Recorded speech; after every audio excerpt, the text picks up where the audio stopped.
What was the fundamental mistake that Damwon made? Let's find out. Hello Summoners, I'm BluePlays, and last night we had a really amazing series between Damwon and RNG, which ended with all 5 games being won by Blue side. So you could technically say Blue side was the MVP. But I attest, RNG played really well and obviously outstarred Damwon.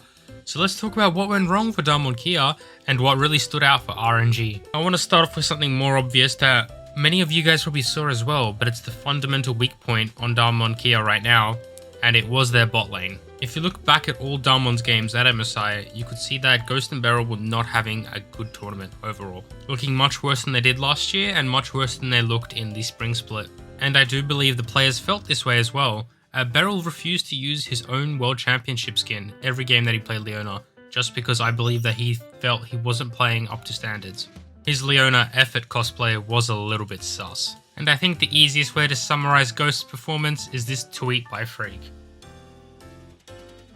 But overall, the miscommunication in the bot lane and Beryl's countless mispositionings resulted in Gala and Ming outperforming Damwon's bot lane almost every time. And with a meta where the ADC is so important to win out the game, having that weak side bot lane every game makes it really hard to win, unless you can snowball real hard in the solo lanes. And as we could see, that was Canyon's goal. He did play around topside a lot, and as we could see, Xiaohu really didn't have a good series. As he is usually more of that carry player, he was put into a more of a supportive role in all these games due to the fact that he was being capitalized on by Canyon very well. Fortunately, this did not matter. Gala and Ming definitely showed us what they're capable of, and they show that they're very much capable of carrying their team if they are given the opportunity to do so. Really filling in the shoes that Uzi left behind. But even through all this domination, the series did lead to a Game 5, showing us truly how good both of these teams are, and the importance of Blue side, with Khan really stepping up and being one of the pinnacle players in every game that Damwon won.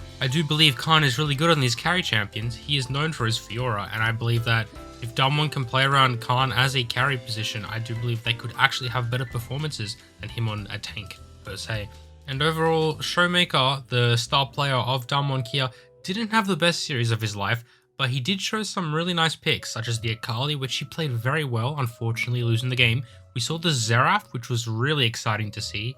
We haven't seen Xerath played for a long time, and even though that champion can be severely punished in pro play, Showmaker showed us how to really pull it off. Potentially ruining our solo queue games in the process though. Yeah, the pick rate's gonna go up with that one. And even though Canyon is considered to be the best jungler in the world, RNG managed to have more objective control than Damwon and managed to coordinate fights much more fluidly, managing to snowball their leads to gain victories. But here comes the fundamental mistake that Damwon made, and that was letting RNG have the drafts they wanted due to comfortability. RNG picked champions they are comfortable with, therefore winning the game. It's as simple as that.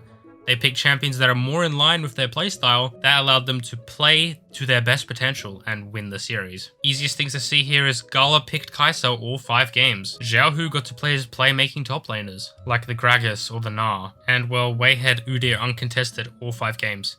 And overall, this is one of the biggest reasons why RNG won. If you give the enemy the tools they need to win, they will win the game. And this was the major shortcoming from Damwon. But there is some good news for LCK fans exiting the tournament. Both the LCK and the LPL will get 4 slots at Worlds. This means that T1 may finally make it back to an international event. But overall, having 4 slots for these 2 regions can be incredibly interesting, and I really can't wait to see Worlds this year, with teams like Top Esports, RNG, EDG, FPX, all in the LPL, which could all potentially make it to Worlds, will cause a very, very scary tournament. So the split should continue in the next 3 or so weeks, and until then, we'll just have to sit tight and wait to see which teams are gonna play well. And if you're an LCK fan, it will really be interesting to see how strong Chovy's back is. Considering he did reach rank 1 in Korea, he will be looking very scary in the LCK. And as always, if you enjoyed this video and want to see more content, stay up to date by clicking the subscribe and the bell button, and liking the video to help the YouTube algorithm. And as always, I'm BluePlays, and have a great day.